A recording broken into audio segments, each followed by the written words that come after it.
So if you've ever been to like a commercial or a university gym, you'll see like, oh, there's, a bunch of guys that are in pretty decent shape, and then you like click on the TV or YouTube or whatever, and you see people from another sport, and it's like, why did they look better if they're not even training to build muscle and look good, but they just look way better than the people trying to do that specifically? So what's going on? I've seen this talked about a little bit, but not many people really tackle some physiological things that are happening between the body and the training. So I'll get into that later. But I'm an athlete. I'm not going to rain down on my high horse saying, oh, you shouldn't just go to this gym. You should train, be functional, right? I mean, that's what I like to do, but each to their own. Just do what, you like and makes you feel good, right? Now, I'm not a big fan of bodybuilding. I think a lot of people get into it, to look better, which is fine, but at a certain point, you're getting bigger, but you're not looking any better. Additionally, it's not really good for your health to an extent, because some of these guys, like I was behind this juice head once who was trying to stretch, and like I was in pain watching it. Like, it's not good. I remember way back watching Brandon Harding trying to run a mile, and again, I was in pain watching it.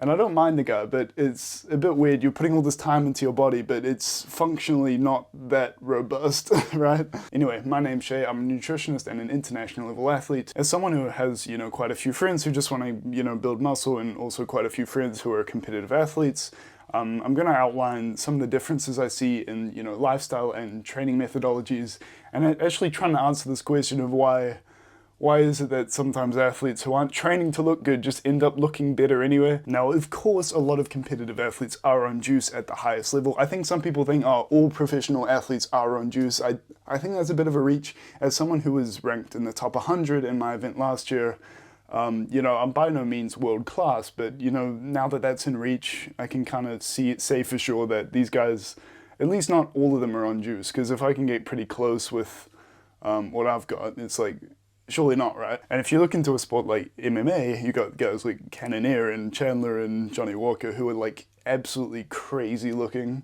It's like, what's going on? And even aside from these guys, outside of the heavyweights, pretty much everyone has decent muscle definition and is lean. And you kind of question, why is this the case? Now, as far as muscle fibers go, you could argue that people with type 2 fibers have more of a predisposition to be athletes, and type 2 fibers will actually grow bigger than type 1s.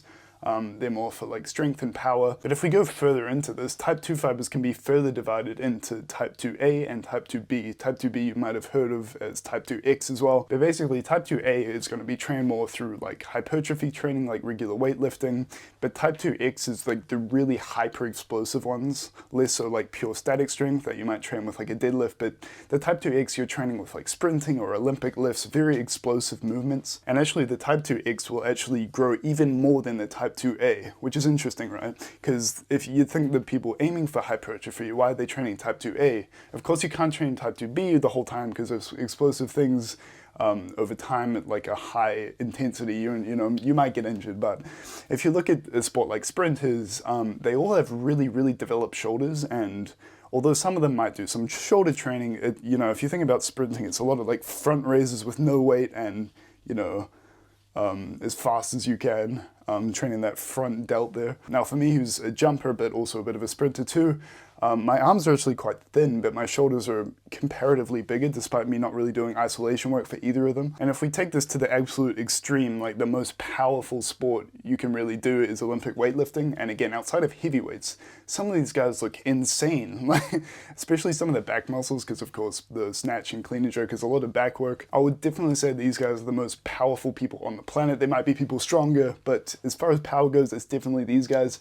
And of course, this is a very drug-ridden sport, but even then, these guys look crazy. Additionally, type 2X fibers are very, very metabolically inefficient, meaning for the work done, they're going to burn so much energy compared to your type 1s, your, endurance fibers. Those are very efficient at converting energy into like running for like a long distance, right? So this would mean caloric output, even though the training might not be, that high volume, because it's so power-based, you're actually potentially burning a lot more calories than you might be doing otherwise. Like with my whip strap, because a lot of the training I do is, maybe training the type 2A and the type 2B, less so type 1. the calories it tells me is very low compared to what I actually eat. It's like almost 1,000 difference, so I think there's some pretty good basing here. And of course with high energy output, it's very hard to not be lean. Like I don't know anyone that trains like an absolute animal doing things that will train these types of fibers that actually gains weight.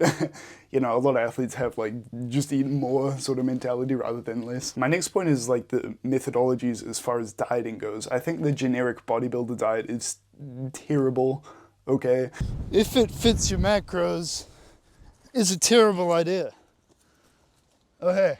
If you've seen my video on if it fits your macros, I really don't believe in macro tracking. I think it's a little bit silly. I don't have anything wrong with the protein target, but you know, meticulously tracking your carbs and fat intake over the course of a day, I think it's not the thing you should be focusing on. I think focusing on things that, you know, whole foods are going to give you those micronutrients, antioxidants, you know, maintain gut health with fiber, like there's a lot more to it than just the macros, okay? Because targeting these other things is going to be positive for your health and managing inflammation and, you know, anything from like cellular functioning we get from these micronutrients. So we can't avoid these. And I think if we're eating properly, you know, more so a whole food diet that's going to get you everything you need, this is really just going to build a better environment to not only build muscle, but just recover. And recovery is just such a like massive part about actually growing, right? One of my main points in the If It Fits Your Macros video is the fact that the really low fat intake can actually be very problematic for your hormonal levels, which is detrimental if you're trying to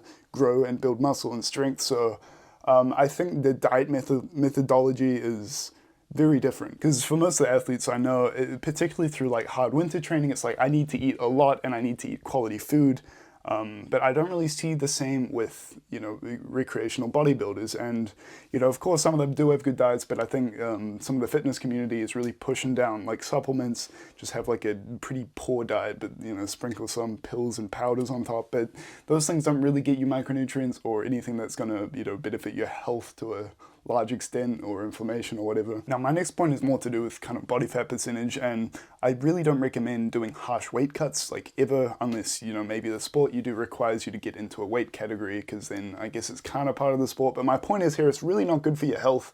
And even if you're very focused on your physique, it's not really great for that either. Cutting hard to like 7-8% body fat in the long term, like once or twice a year, is just going to really diminish your physique over time, right? Because whenever you're doing a hard cut, you're in a restriction, you're not actually building muscle. If anything, you're losing a little bit of muscle. If you're doing it properly, a little bit of muscle with mostly fat loss, but you're still losing muscle and you're not gaining anything, right? Alternatively, some of the athletes in other sports, you know, if they're training a lot of these type 2X fibers as well as, you know, your type 2A as well, the calorie output is very high. Additionally, with a regular warm-up, you might be doing a lot of aerobic work, which although is those type 2 ones, which are more efficient, it does add up. And if you compare this to like a regular bodybuilding training, the calorie output isn't that high. Additionally, you'd expect that some of the running work and, you know, heart rate work is going to help your metabolic conditioning, right? It's going to help with glucose clearance, and that might contribute to, you know, some of the body fat percentage markers. As I've said before, I've never seen anyone train like an absolute mad lad and have an issue with gaining too much weight. I just don't see it happening.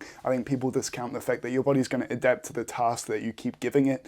And if your task is to like run and sprint and jump, it's not going to get fat on you, right? You'd have to really go crazy in the kitchen to make that happen, I think. If you are enjoying this video, please be sure to like and consider subscribing. It's free and I'd love to have you on board. But anyway, my next point is to do with motivation and lifestyle factors. Now, this point in the video, I'm a little bit unsure about. I think it's a bit lazy just to say athletes in general are more committed to this sport than recreational lifters are.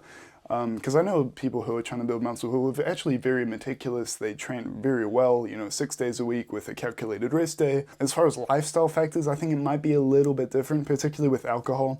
Of course, I know some athletes who drink somewhat regularly. I know more people who are trying to build muscle that drink more. Because anecdotally, I don't really drink anymore, but, you know, if I have had drinks the night before, you know, maybe when I was, you know, a year or two younger, it's a lot easier to get through a gym session the next day than it is a running session. Like a running session, you're going to feel terrible, the times are going to suck, and there's also injury risk. So I think it kind of reinforces that feedback if you're doing another sport, just like, oh, don't do this, don't do this to yourself. But this point here is like very much so speculation. Like, let me know if you see a difference between some of your people who train for sports or people who just go to the gym. And my last point here is very training. So if you take like a regular bodybuilder, just a recreational gym goer, they're probably doing a similar program. If they're very meticulous, they might be changing it up to burst through plateaus when they hit them. But my point here is that athletes who train for other sports, say track and field, everything's measurable. So it's very clear to see if you've hit a plateau, and if that happens, you can completely 180 the training to make sure it keeps changing. Additionally, all the sessions are different, so you're just hitting the body from all these different angles. And we know that if you just keep doing the same thing every day over and over, you're going to plateau pretty quickly. So for the people who are just going into the gym and getting a pump, you might be hitting a plateau, but you're not really tracking how much you're lifting, or it's pretty hard to, see how much you're actually growing, unless you're tracking weight, but it could be fat, You see what I mean? It's quite hard to see if you've plateaued, and then you might not be actually changing the trading, right? So that's the end of my points bit. I want to talk about quickly what you can really do to, maybe actually benefit if you're just doing like a regular gym workout sort of routine 5, 6 days a week. So if we go back over some of the points I mentioned, I think the first takeaway here is definitely get on juice. No, I'm just kidding. But I think maybe implement some more explosive movements, maybe mess around with some Olympic lifting. I think that's really fun. And it's kind of a cool lift, and maybe do some other explosive movements, maybe some sprints upstairs or something. Really get things going, because I think not only for the variation training, which is another point I mentioned, you're actually training those type 2X fibers, and it's a bit dynamic. If you only train your type 2As, your type 2Xs are going to transition over. It's a little slower from my understanding to go back the other way, but it will happen. Working these is going to burn way more energy, helping you keep lean, and they're also going to grow to larger sizes, which if that's your goal, that definitely helps, right? And as well, just keep messing around with the training. Like, you don't have to adhere to a strict 6-day-a-week gym routine. Like, I think it's really cool if you just sack a couple of these days, even if you still really like the gym. Just do something really weird and different. Do some sprints. Be careful if you haven't sprinted in a while, though. I've seen so many people rip up hamstrings. But, maybe do something, a little bit different. And I think the other big takeaway here is diet. I think diet in the fitness community, as I said before, is terrible. To be honest, as someone who is trained in nutrition and is an athlete myself, outside of looking at it, it's not where you want to be. But that's been me. Again, please consider dropping a like and subscribing. I'd love to have you on board, and a few videos you might enjoy.